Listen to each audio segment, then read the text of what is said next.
I'm Debbie. Welcome to Bible study. We are continuing into chapter 19 in the book of Revelation.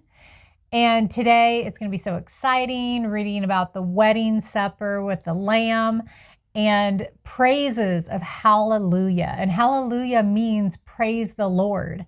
And it hasn't even been mentioned yet in the New Testament. And just in the first few verses of chapter 19, we hear 4 times hallelujah. So if you're ready to Bible study with me, let's go.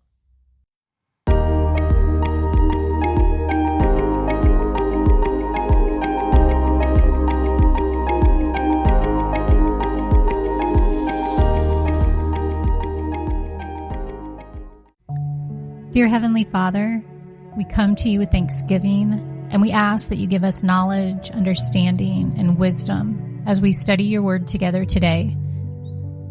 Do your work in us in your perfect timing, and help us to be sensitive to your leading in our lives. Give us a fresh insight, and let us leave today's study with a new perspective. In Jesus' name we pray. Amen. Threefold hallelujah over Babylon's fall. Verse 1, after this I heard what sounded like the roar of a great multitude in heaven, shouting, Hallelujah! Salvation and glory and power belong to our God, for true and just are his judgments. He has condemned the great prostitute, who corrupted the earth by her adulteries. He has avenged on her the blood of his servants. And again they shouted, Hallelujah! The smoke from her goes up forever and ever. The 24 elders and the 4 living creatures fell down and worshiped God, who was seated on the throne, and they cried, Amen, Hallelujah. Then a voice came from the throne, saying, Praise our God, all you his servants, you who fear him, both great and small. Then I heard what sounded like a great multitude, like the roaring of rushing waters and like loud peals of thunder, shouting, Hallelujah! For our Lord God Almighty reigns. Let us rejoice and be glad and give him glory. For the wedding of the Lamb has come, and his bride has made herself ready. Fine linen, bright and clean, was given her to wear. Fine linen stands for the righteous acts of God's holy people. Praise is the heartfelt response to God of those who love him. The more you get to know God and realize what he's done, the more you will respond with praise too. Praise is at the heart of true worship. Let your praise of God flow out of your realization of who he is and how much he loves you. A great multitude in heaven initiates the chorus of praise to God for his victory. Then the 24 elders join the chorus. Finally, the great choir of heaven once again praises God. The wedding of the Lamb has come. You can read in Matthew chapter 25, verses 1 through 13, where Christ compares the coming of his kingdom to a wedding for which we must be prepared. This victorious scene portrays the culmination of human history, the judgment of the wicked, and the wedding of the Lamb and his bride, or the church. The church consists of all faithful believers from all time. The bride's clothing stands in sharp contrast to the gaudy clothing of the great prostitute that we read about in chapters 17 and 18. The bride's clothing represents the righteous acts of God's holy people. These righteous acts are not religious deeds done by believers in order to be saved. Rather, they reflect the work of Christ to save us in order to do good works. Verse 9, then the angel said to me, write this, Blessed are those who are invited to the wedding supper of the Lamb. And he added, these are the true words of God. At this, I fell at his feet to worship him. But he said to me, "Don't do that. I am a fellow servant with you and with your brothers and sisters who hold to the testimony of Jesus. Worship God. For it is the spirit of prophecy who bears testimony to Jesus." This angel didn't accept John's homage and worship because he knew only God is worthy of worship. Like John, it would be easy for us to become overwhelmed by this prophetic pageant. But Jesus is the central focus of God's revelation and his redemptive plan, as announced by the prophets. As you read the book of Revelation, look beyond all the details of these awesome visions and just focus on the overarching theme in all the visions. And that's the ultimate victory of Jesus Christ over evil.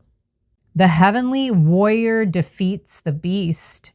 Verse 11, I saw heaven standing open, and there before me was a white horse, whose rider is called Faithful and True. With justice he judges and wages war. John's vision shifts again, and now we see heaven opened, and Jesus appears. This time, not as the lamb, but as a warrior on a white horse, symbolizing victory. Jesus came first as the lamb to be a sacrifice for sin, but he will return as a conqueror and king to execute judgment. You can read more about that too in 2 Thessalonians chapter 1, verses 7 through 10. Jesus' first coming brought forgiveness. His second will bring judgment. The battle lines have been drawn between God and evil, and the world is waiting for the king to ride onto the field. And it says the name Faithful and True. That contrasts with the faithless and deceitful Babylon that was described in the past chapter 18. Verse 12, his eyes are like blazing fire, and on his head are many crowns. He has a name written on him that no one knows but he himself.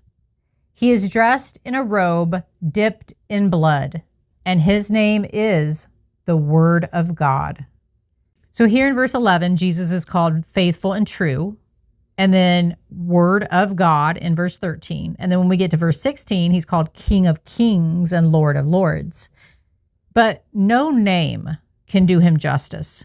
He transcends any description or expression the human mind can devise. He deserves our total allegiance. Verse 14, the armies of heaven were following him, riding on white horses and dressed in fine linen, white and clean.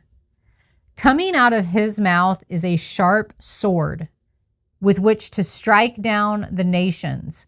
He will rule them with an iron scepter. He treads the winepress of the fury of the wrath of God Almighty. Now, this scene graphically displays God's wrath. It shows his anger and judgment against sin and against those who have constantly rejected Christ as the means of forgiveness and reconciliation. God's wrath exists alongside his mercy. In each generation, there must be balanced preaching and teaching about God's grace and his anger against sin. In our day, however, teaching about God's love and acceptance has become so predominant that God's anger seems to be mythical. But such a portrayal of God hardly warns people away from sin. Teaching about God's wrath may be watered down by some, but it's nevertheless real, and it will be terrible for those who have steadfastly refused him. In your study and teaching, do not emphasize God's mercy to the exclusion of his wrath. Verse 16, on his robe and on his thigh, he has this name written, King of Kings and Lord of Lords. And this title indicates God's sovereignty. Most of the world will be worshiping the beast, the Antichrist, whom they believe has all power and authority. Then suddenly out of heaven will ride Christ, the King of Kings and Lord of Lords, along with his army of angels.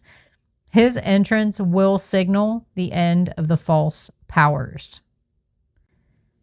Verse 17, and I saw an angel standing in the sun, who cried in a loud voice to all the birds flying in midair, come, gather together for the great supper of God, so that you may eat the flesh of kings, generals, and the mighty, of horses and their riders, and the flesh of all people, free and slave, great and small.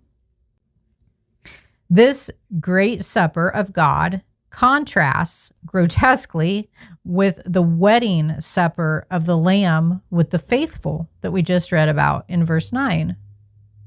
One pictures the ultimate celebration, the other shows total devastation.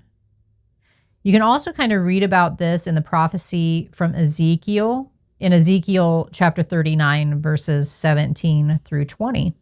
Verse 19, then I saw the beast and the kings of the earth and their armies gathered together to wage war against the rider on the horse and his army.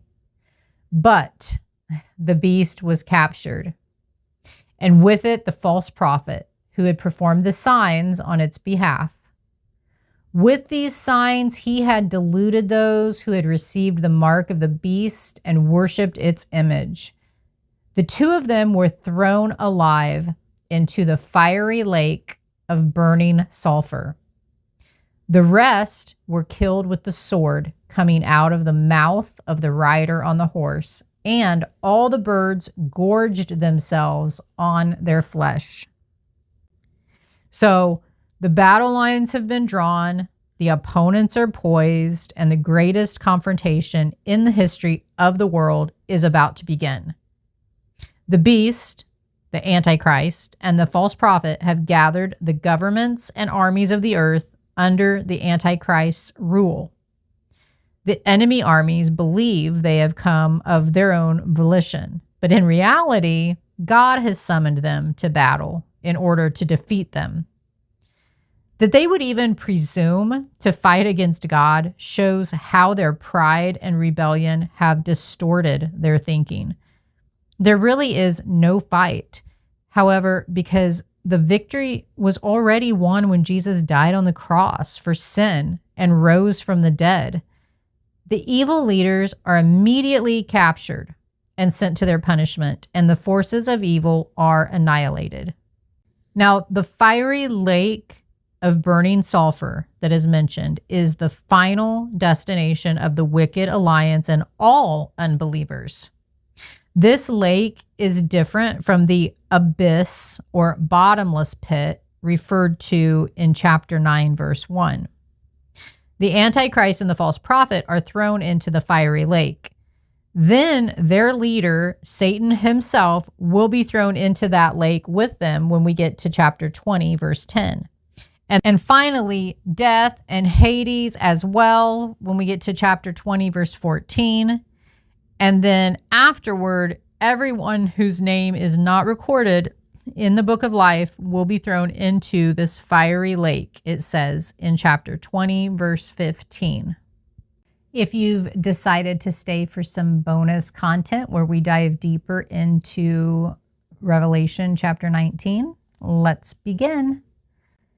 It says shouts of hallelujah, meaning praise the Lord, fill the air, as John hears the roar of a great multitude in heaven shouting and lifting up their God in glory and praises. Nowhere else in the New Testament is hallelujah used, but it occurs here 4 times in just the first 6 verses of chapter 19. Great is the celebration in heaven as the saints, the 24 elders, the 4 cherubim and seraphim beasts, and all the other hosts of heaven recognize that Babylon, which is both the apostate religious system Mystery Babylon, and then the corrupt political system called the city of Babylon is fallen and completely destroyed. The heavens sing, let us rejoice and be glad and give him glory. For the wedding of the Lamb has come and his bride has made herself ready. Now, some interpreters believe that the church was taken up to heaven at the beginning of the 7-year tribulation period mentioned in chapter 4, verse 1. And during these 7 years, they've been preparing themselves for the wedding. In 2 Corinthians chapter 5, verse 10, we read, "For we must all appear before the judgment seat of Christ, so that each of us may receive what is due us for the things done while in the body, whether good or bad." So this judgment has no effect on one's salvation. One's salvation is sure, it says in 1 Corinthians chapter 3, verses 14 through 15. Instead, this judgment considers how well we lived for Christ, starting at the point of our Christian conversion. Those who have worked diligently for God in their Christian walk will be greatly rewarded. How we long to hear our Master Jesus say to us, "Well done, good and faithful servant. You have been faithful with a few things. I will put you in charge of many things. Come and share your master's happiness." This is from Matthew chapter 25. And after the judgment, God's people are arrayed in fine linen, clean and white, because Christ's shed blood has washed away their sins. They are presented righteous and pure to their bridegroom, Christ. And at the marriage supper, individual believers are guests, but collectively, they are the bride. At this moment, John sees the heavens open and Christ return to the earth, riding a white horse, followed by all the armies of heaven also riding white horses. What a glorious sight! This event is called the Revelation, for this is the moment when Christ reveals himself to all the world. This is the second time in the book of Revelation that it says heaven's door is opened. The first event is when the doors of heaven are opened for the rapture of the church into heaven, and that was chapter 4, verse 1. The second event is the Revelation, when the doors of heaven open as Christ and all the armies of heaven return to earth. All the redeemed saints in heaven, including Old Testament saints, the church age saints, and tribulation saints, return to fight with Christ at the battle of Armageddon. But in the end, Christ alone treads the winepress of the fury of the wrath of God in execution of judgment on the people of the earth. Christ's weapon is his word, the sword from his mouth it mentions in verse 15. Back in chapter 14, the result of this battle here is told in detail. It mentions bloodshed for a distance of almost 200 miles and as deep as a horse's bridle. The great supper for the birds of prey is in contrast to the marriage supper of the Lamb. Next, we see God deal out his judgment on the satanic trinity.